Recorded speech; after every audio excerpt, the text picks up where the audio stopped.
Hello student, कैसे हो। आज लेके आया हूँ मैं आपके लिए टॉपिक जो बजट का है। बजट में अपन ने पहले देखा था उसके ऑब्जेक्टिव, जो पीछे वीडियो बनाई थी उसके अंदर उसके ऑब्जेक्टिव हैं।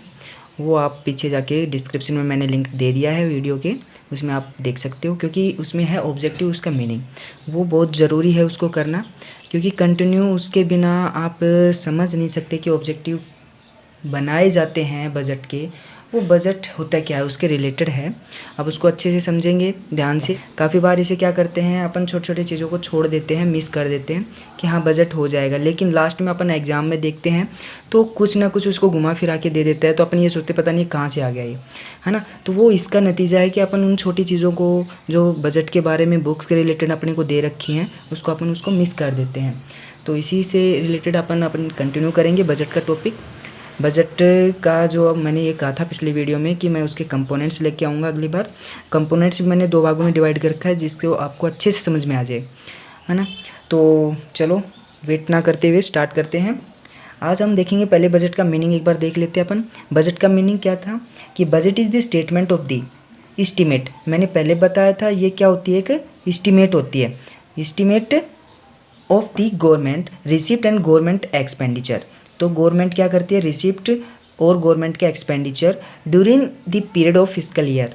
मतलब कि एक ड्यूरिंग पीरियड, ये मैंने पहले बताया था। बजट अपना बनता है वो फ्यूचर के लिए बनता है, बहुत ही आपको ध्यान रखना है। कभी भी बनो वो फ्यूचर के लिए ही बनेगा, चाहे आज बनो। गवर्नमेंट कभी भी इसे अनाउंस कर सकती है, लेकिन हर एक चीज़ की एक डिसाइड कर रखी है, जो कि अपना 1 फरवरी को अनाउंस हुआ था। 2000 जो 2021 का बजट था वो उसके रिलेटेड था। और कॉन्स्टिट्यूशन में बजट का कोई भी नाम नहीं है, उसके अंदर सिर्फ 112 आर्टिकल्स है। उसके अंदर अपना एनुअल फाइनेंशियल स्टेटमेंट है जो हर गवर्नमेंट को पास करना होता है लोकसभा और राज्यसभा में। इसमें अपने को ये देखना है, थोड़ा सा अलग से मैं और टिप थोड़ा बता दूं कि जो अपना बजट होता है वो जो सेंट्रल लेवल पे बनता है उसे यूनियन बजट बोलते हैं, और जो अपना स्टेट लेवल पे बनता है उसे स्टेट बजट बोलते हैं। ये आपको ध्यान रखना है। तो इसमें क्या होता है कि गवर्नमेंट एक एस्टीमेट लगाती है, एक प्लान होता है एस्टीमेट। ये नहीं होता है, एक्चुअल नहीं होती है, एस्टीमेट लगाया जाता है कि फ्यूचर में गवर्नमेंट को कितनी रिसिप्ट होंगी और उसको कितना एक्सपेंडिचर होगा, ठीक है। और एक फाइनेंशियल ईयर कब का होता है, वही अपना 1 अप्रैल से 31 मार्च तक चलता है इंडिया के अंदर, ठीक है। उसके कंपोनेंट्स देखे गए। कंपोनेंट्स में बजट में क्या था, कंपोनेंट्स टू पार्ट्स में डिवाइड हैं। फर्स्ट कौन सा है, बजट रिसिप्ट और बजट एक्सपेंडिचर। बजट रिसिप्ट और आपकी बुक के अकॉर्डिंग या और किसी में आपने देखा होगा रेवेन्यू रिसिप्ट भी मिलेगा आपको, रेवेन्यू एक्सपेंडिचर भी मिलेगा, ठीक है। उसके अंदर ये आपको देख लेना, मैनेज कर लेना, ठीक है। बजट रिसिप्ट में क्या था कि रेवेन्यू रिसिप्ट और बजट रिसिप्ट के भी 2 पार्ट्स हैं, रेवेन्यू रिसिप्ट और कैपिटल रिसिप्ट। देखो बजट रिसिप्ट में आपको ये ध्यान रखना है सिर्फ रिसिप्ट होंगी। गवर्नमेंट ये एक्चुअल मान के चलता है, एस्टिमेट ये करता है कि फ्यूचर में उस जो बजट जो बनाया जा रहा है, जो स्टेटमेंट तैयार की जा रही है, उसके रिलेटेड उसे कितनी इनकम कहाँ कहाँ से रिसीव होगी उसका अकॉर्डिंग इसमें देखा जाता है। तो जो बजट होता है, budget receipt refer to estimate money receipt of the government from all sources. मतलब कि सभी सोर्सेज जो उनको रिसीव होगी इनकम, वो इसके अंदर बजट रिसिप्ट में ऐड होती है। इसके अंदर रेवेन्यू रिसिप्ट और कैपिटल रिसिप्ट 2 पार्ट्स में डिवाइड कर रखे हैं। आज अपन देख रहे हैं रेवेन्यू रिसिप्ट।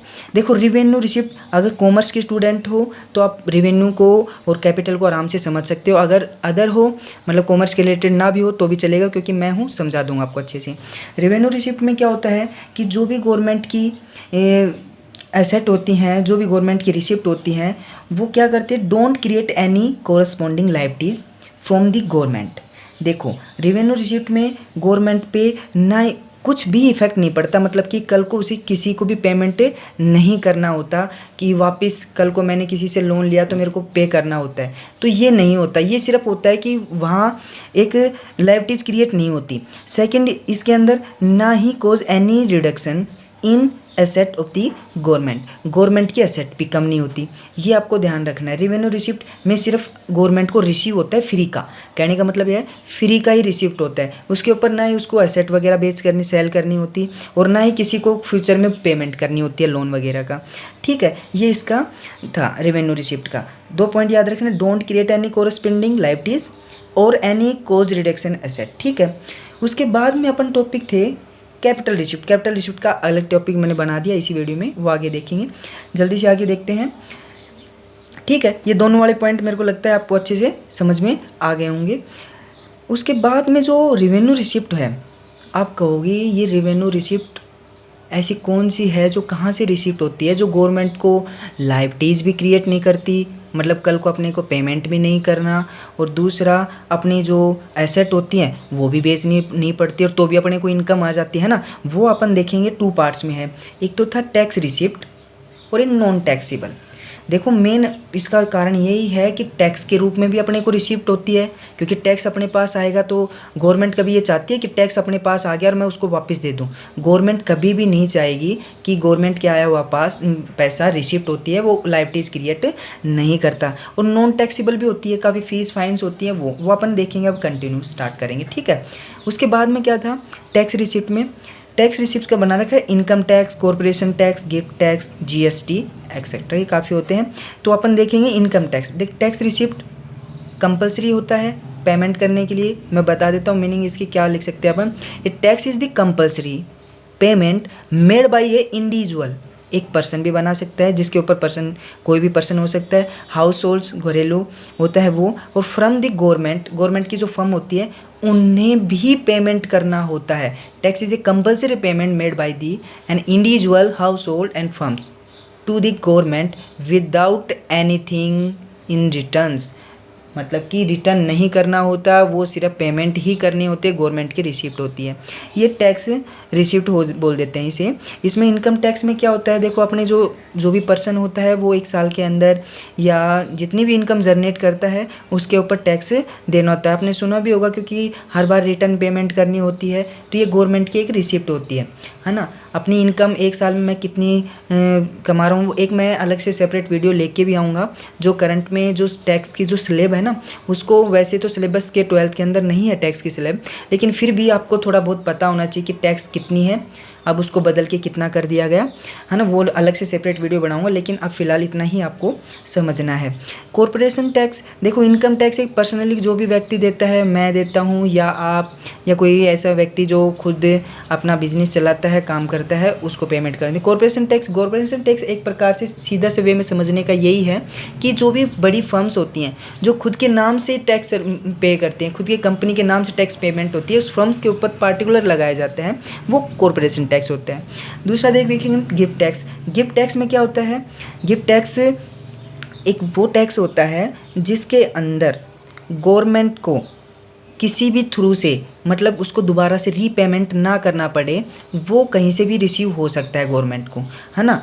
और टैक्स दूसरा, जैसे कि मैं हूँ या आप हो या अदर कोई पर्सन है, उसे किसी भी व्यक्ति से गिफ्ट रिसीव हुआ, तो गिफ्ट रिसीव होगा तो ज़्यादातर तो ये मैंने देखा है, कहीं रिसर्च किया है, उसमें अंदर था कि 50,000 से ज़्यादा हो जाने के, वैसे तो टर्म्स कंडीशन बहुत ज़्यादा है इसकी, लेकिन थोड़ा सा यही समझेंगे। गिफ्ट टैक्स इंडिविजुअल मतलब एक साइड से दिया जाता है ना, उसको पेमेंट नहीं करना पड़ता, रीपेमेंट नहीं होती।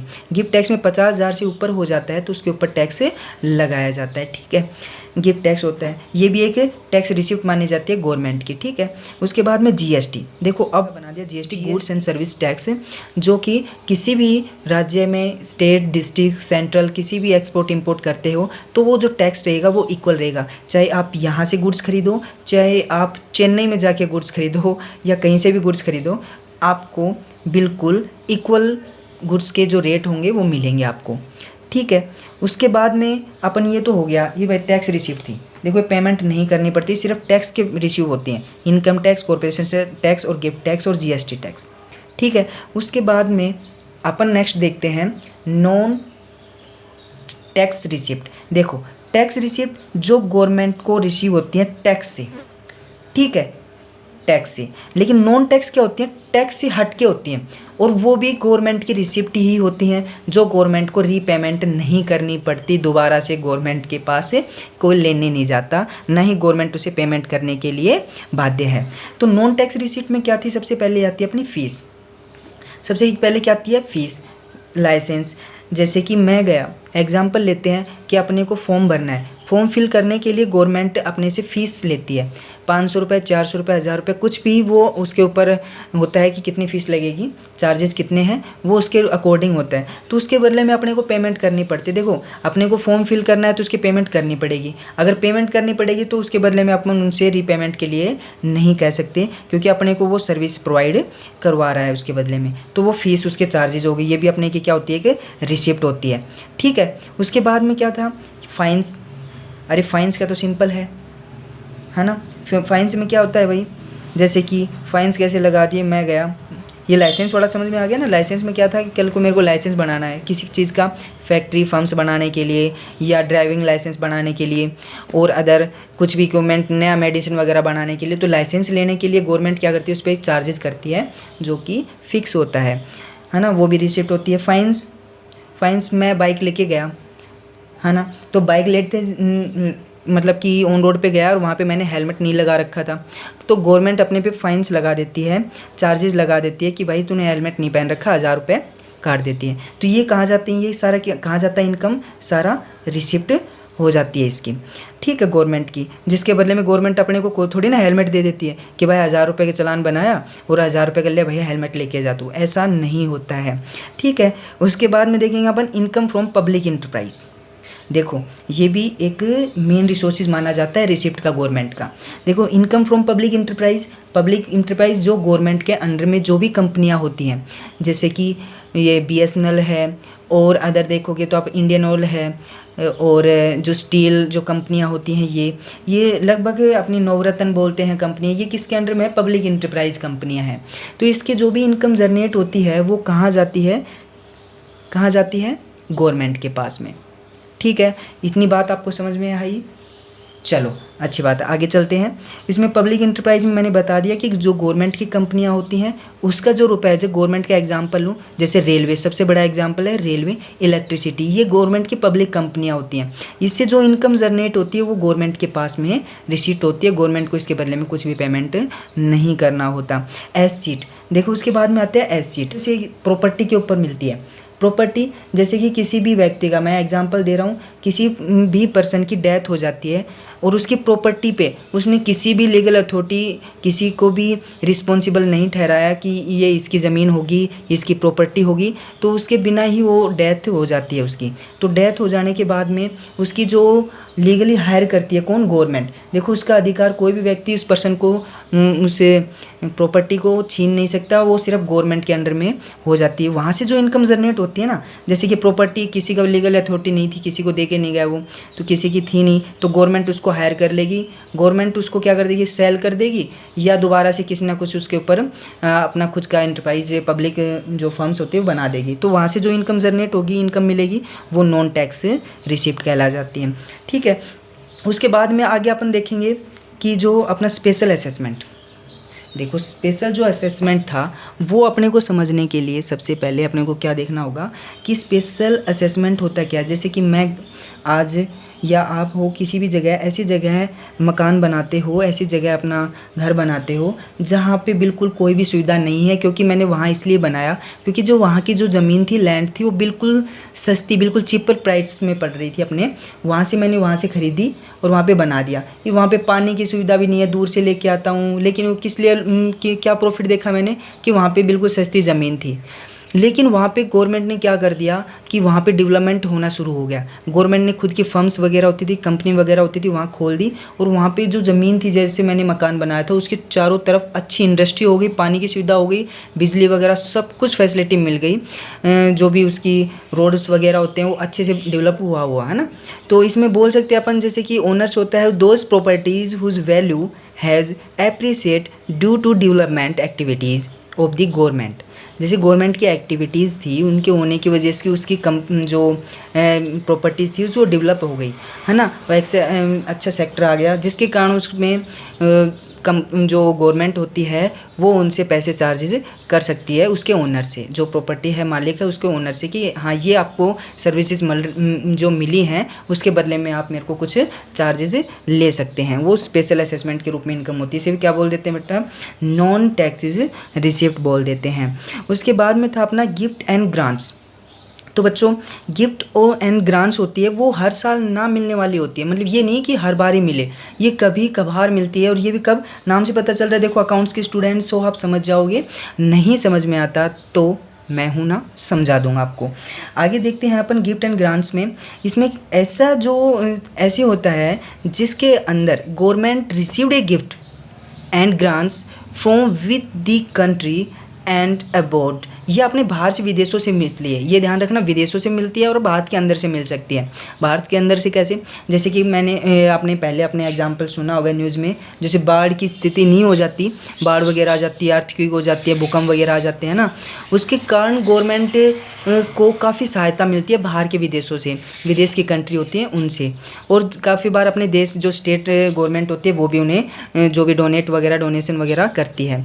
तो वो है एक प्रकार से, उसके बदले में गवर्नमेंट जो सेंट्रल गवर्नमेंट है वो थोड़ी ना पेमेंट करती है कि हाँ तूने मेरे को दान दिया था, उसके बदले में मैं तेरे को ये फैसिलिटी देता हूँ, ये अपने वापस करता हूँ इतना ग्रांट से, नहीं ये नहीं होता। ये एक गवर्नमेंट की this is a not a permanent source of the revenue, इतना ध्यान रखना, ये परमानेंट सोर्स नहीं है, इतना मैंने समझा दिया। उसके बाद में अगर डाउट हो तो प्लीज़ इसे आप कमेंट्स में ज़रूर लिखना है, ठीक है। उसके बाद में अपन एक छोटा सा टॉपिक और मैंने ले लिया, ये अपन देखेंगे अभी, ठीक है। कैपिटल रिसीट वाला अपन कंटिन्यू करेंगे अभी, ये मैं बता देता हूँ। वैसे डायरेक्ट टैक्स और इनडायरेक्ट टैक्स इसी का पार्ट होता है, जैसे टैक्स रिसिप्ट होते हैं ना, उसके अंदर डायरेक्ट भी होता है, जैसे इनकम टैक्स एक डायरेक्ट टैक्स है ना, जिसके ऊपर डायरेक्ट बर्डन दिया जाता है, उसी को पेमेंट करनी पड़ती है ना। और जो जीएसटी वगैरह था ये इनडायरेक्ट टैक्स होते हैं। तो direct tax it is the final burden can not be shift into the others, simple सी बात है। डायरेक्ट टैक्स वो होते हैं जिस पे अगर जो गवर्नमेंट होती है उसने इम्पोज डाल दिया, जिसके ऊपर ये भार डाल दिया गया, उसी को ही पेमेंट करनी पड़ती है, अदर पर्सन उसको पेमेंट नहीं कर सकते। उसके बाद में जो इनडायरेक्ट टैक्स था, देखो ये होता है, ये गवर्नमेंट डालती है एक ही व्यक्ति पे 1%, लेकिन कैन नॉट बी शिफ्ट, मतलब कि इसको शिफ्ट कर सकते हैं, कैन बी शिफ्ट, ठीक है। इनडायरेक्ट टैक्स में क्या है, उसे दूसरे व्यक्ति को शिफ्ट कर दिया। एग्जांपल हूँ, किसी भी कंपनी अगर प्रोडक्ट्स बनाती है तो उस कंपनी का फर्स्ट टाइम पे जो टैक्स लगता है वो उस कंपनी के प्रोडक्शन करने पे ही लग जाता है, लेकिन जो उस प्रोडक्शन करने वाली जो कंपनी उसमें वैल्यू ऐड करके वो जो नए पर्सन के पास जाती है वो उसको पेमेंट करता है। जैसे अपन ने उस चीज़ को यूज किया तो अपन उसको चीज़ को पेमेंट करेंगे, वो इनडायरेक्ट टैक्स हो गया, ठीक है। अच्छा समझ में आ गया होगा। लास्ट अपन जो है उसको आगे देखेंगे कंटिन्यू, वो है अपना कैपिटल रिसिप्ट। देखो कैपिटल रिसिप्ट, देखो जो मैंने उससे बताया था रेवेन्यू रिसिप्ट से, उससे बिल्कुल ही उल्टा है। रेवेन्यू रिसिप्ट में ना ही अपनी क्रिएट लाइबिलिटीज़ हो रही थी, डोंट क्रिएट लाइबिलिटीज़, एंड ना ही लीड्स रिड्यूस एसेट, ना ही अपनी एसेट क्या हो रही थी, रिड्यूस हो रही थी। इसमें दोनों चीज़ होंगी। इसमें क्या होगा, create liabilities, corresponding liabilities for the government, government की लाइबिलिटीज़ भी क्रिएट होंगी, और leads to reduce in asset, और या अपनी एसेट भी कम होगी, या तो अपनी क्या होगा, लाइबिलिटीज़ क्रिएट करेगा या अपनी एसेट को कम करेगा। ये अपने दिमाग में आप बैठा लो अच्छे से, ठीक है, क्योंकि दोनों का मीनिंग जानना भी बहुत ज़रूरी है। उसके अपन ये कहाँ से रिसीव होती है भाई, इनका भी तो सोर्स होता है। रेवेन्यू रिसिप्ट में तो देख लिया था अपन ने टैक्सीबल और नॉन टैक्सीबल, लेकिन कैपिटल रिसिप्ट क्या होती है, जो कैपिटल मतलब कि पूंजी होती है गवर्नमेंट की, पूंजी से जो रिसिप्ट होती है। देखो पूंजी रिसिप्ट मतलब एसेट वगैरह होती है, एसेट पे भी इफेक्ट पड़ता है और लाइबिलिटीज़ पे भी इफेक्ट पड़ता है। देखो मैं एग्जांपल लेता हूँ, जैसे इसमें बता रखा है कहाँ कहाँ से होती है, थ्री टाइप्स बता रहे हैं। रिकवरी ऑफ लोन्स, देखो रिकवरी ऑफ लोन्स में क्या होता है कि गवर्नमेंट होती है, सेंट्रल गवर्नमेंट, वो पेमेंट करती है स्टेट गवर्नमेंट को लोन्स। तो कल क्या करती है गवर्नमेंट, स्टेट गवर्नमेंट, एग्जाम्पल अच्छे से ध्यान से सुनना, ठीक है। स्टेट गवर्नमेंट के पास पैसे आ जाते हैं, वो कल को उसको वापस पेमेंट करती है सेंट्रल गवर्नमेंट को, आरबीआई को, बोलती है हाँ लो भाई ये पेमेंट लो, कल को मेरे को आपने दी थी वो मैं पेमेंट वापस कर रहा हूँ। तो इसके बदले में उसे बोलते हैं recovery of loan, central government को वापस से रिकवरी हो गई। लेकिन इसमें आप कहोगे सर इसमें क्या है, सेट क्या रिड्यूस हुआ, कुछ नहीं हुआ, कैसे नहीं हुआ। देखो जो रिकवरी लोन होती है ना बेटा, वो एक प्रकार से गवर्नमेंट जब पेमेंट करती है, सेंट्रल गवर्नमेंट जब पेमेंट करती है किसे, स्टेट गवर्नमेंट को, तो उसके बदले में उसे इंटरेस्ट मिलता है। ये ध्यान रखना, इंटरेस्ट मिलता है। तो वो होती है, अगर फिर मैं इंटरेस्ट की बजाय मैं उसको वापस कर दूँगा, स्टेट गवर्नमेंट इसे वापस कर देती है, तो वो क्या हो जाती है, उसके जो इन्वेस्टमेंट किया हुआ था, इंटरेस्ट वगैरह था मिलना था, वो बंद हो जाता है। ठीक है। इसके कारण recovery of loan asset reduce करते हैं, ठीक है, एसेट रिड्यूस करते हैं। इनकम तो मिल जाती है, रिसिप्ट तो हो जाती है, लेकिन अपने रिड्यूस एसेट रिड्यूस हो जाते हैं, ये बात आप समझने की है, ठीक है। बोरोविंग, अरे बोरोविंग तो सिंपल है कि सेंट्रल गवर्नमेंट किसी से भी उधार लेगी, पब्लिक से भी ले सकती है या आरबीआई से भी या अदर अबोर्ड से भी, बाहर विदेशों से भी, जैसे आईएमएफ, वर्ल्ड बैंक होते हैं, इनसे भी ले सकती है सहायता। तो लोन लेती है ना, तो उससे सिंपल सी बात है भाई, मैं आज लोन लिया, ठीक है, किससे, अमेरिका से लिया मैंने, ठीक है, अमेरिका से लोन लिया, तो अमेरिका ने क्या करा, मेरे को लोन दे दिया, अब मेरे पास पैसे आ गए, मेरे पास इनकम आ गई, इनकम मतलब कि मेरे पास रिसिप्ट हो गई। तो इस इनकम के बदले में मैं इस लोन को कल भुगतान करूंगा या नहीं करूंगा, फ्यूचर में मेरी लाइबिलिटीज़ बढ़ी या नहीं बढ़ी, लाइबिलिटीज़ क्रिएट हो रही ना, बस इतना ध्यान देना, लाइबिलिटीज़ क्रिएट करता है ये। बोरोविंग क्या होगा, कल मैं इसको वापस पेमेंट करनी पड़ेगी, जिसके कारण ये लाइबिलिटीज़ क्रिएट कर रहा है। लाइबिलिटीज़ मतलब कि दायित्व है, ठीक है। आप अपने ऊपर एग्जाम्पल लेना, खुद सेंट्रल बैंक बन जाना और किसी दूसरे को आप स्टेट गवर्नमेंट बना देना, ठीक है। आप अच्छे से समझ सकते हो, बिल्कुल ईजी से समझ सकते हो, ठीक है। आप जितना सोचते हो उससे ईजी है अगर ध्यान से सुनोगे तो, वरना ये इकोनॉमिक्स समझ में आने वाली नहीं है। आपको ईजी से नहीं लेना, आपको सिर्फ समझना है, साथ साथ चलना है, कंटिन्यू चलना है। मैं गारंटी दिलाता हूँ आपको अच्छे से समझ में आ जाएगा। उसके बाद में अपन देखेंगे अदर रिसिप्ट। ध्यान देना, ये भी रिसिप्ट थी, ये भी रिसिप्ट थी और अदर रिसिप्ट। देखो अदर रिसिप्ट ये हो जाती हैं डिसइन्वेस्टमेंट, इसका एग्जांपल था डिसइन्वेस्टमेंट। देखो मैंने, मेरी गवर्नमेंट, सेंट्रल गवर्नमेंट थी, उसने पैसे शेयर खरीद रखे हैं किसके, इंडियन ऑयल के, और भारत जो BHL होती थी, भारत पेट्रोलियम गैस थी, इसमें शेयर लगा रखे हैं, मतलब कि उसमें पैसे लगा रखे हैं फ्यूचर के लिए, इन्वेस्टमेंट कर रखा है, क्योंकि वहाँ से इनकम उसे मिलती रहती है, गवर्नमेंट को रिसिप्ट होती रहती है ना। तो ये क्या करेगी भाई, गवर्नमेंट को अगर पैसा चाहिए तो जो उसके जो भारत जो पेट्रोलियम गैस था उसके अंदर पैसे लगा रखे थे, वो क्या करेगी, उस कंपनी का मालिक को कहेगी हाँ ना, तो इसको प्राइवेट सेक्टर में बेच देगी, इसको प्राइवेट सेक्टर में सेल आउट कर देगी। बिल्कुल ईजी से समझा रहा हूँ मैं, ध्यान से सुनना, प्राइवेट सेक्टर में सेल कर देगी, है ना। तो सेल करने के बदले में उसे इनकम तो मिल जाएगी, लेकिन इन्वेस्टमेंट उसे बोलते हैं डिसइन्वेस्टमेंट। इनकम मिलेगी लेकिन जो मेरा इन्वेस्टमेंट था वो मेरा हाथ से चला गया, जो कि मेरे बोलते हैं एसेट क्या हो गई, रिड्यूस हो गई। डिसइन्वेस्टमेंट आपको अच्छे से समझ में आया होगा, क्योंकि इन्वेस्टमेंट क्या होती है, गवर्नमेंट की फ्यूचर में जनरेट करती है इनकम को, है ना। अगर मैं उसको सेल कर दूंगा प्राइवेट सेक्टर को, या फिर उसके बदले में इनकम तो मिल जाती है, लेकिन अपनी एसेट क्या हो जाती है, कम हो जाती है, क्योंकि फ्यूचर में वो एसेट ही खत्म हो गई, उसके बदले में इनकम थोड़ी ना मिलेगी, प्रेजेंट टाइम में मैंने उसको बेच दिया, सेल आउट कर दिया। तो ये था अपना अदर रिसिप्ट का डिसइन्वेस्टमेंट, ठीक है। उसके बाद में अपन कंटिन्यू करेंगे आगे क्लास में। अगर बच्चों ये वीडियो आपको अच्छी लगी हो तो इसे लाइक, शेयर एंड सब्सक्राइब और बेल आइकन दबाना ना भूलें, क्योंकि आगे जो वीडियो आएंगी वो आपको नोटिफिकेशन तुरंत मिल जाएगा, और जिससे आप उस वीडियो को अच्छे से देख के उसके प्रिपरेशन कंटिन्यू कर सकते हो। नेक्स्ट टॉपिक में मैं लेके आऊँगा अपना बजट एक्सपेंडिचर, ठीक है। अब तक इतना ही।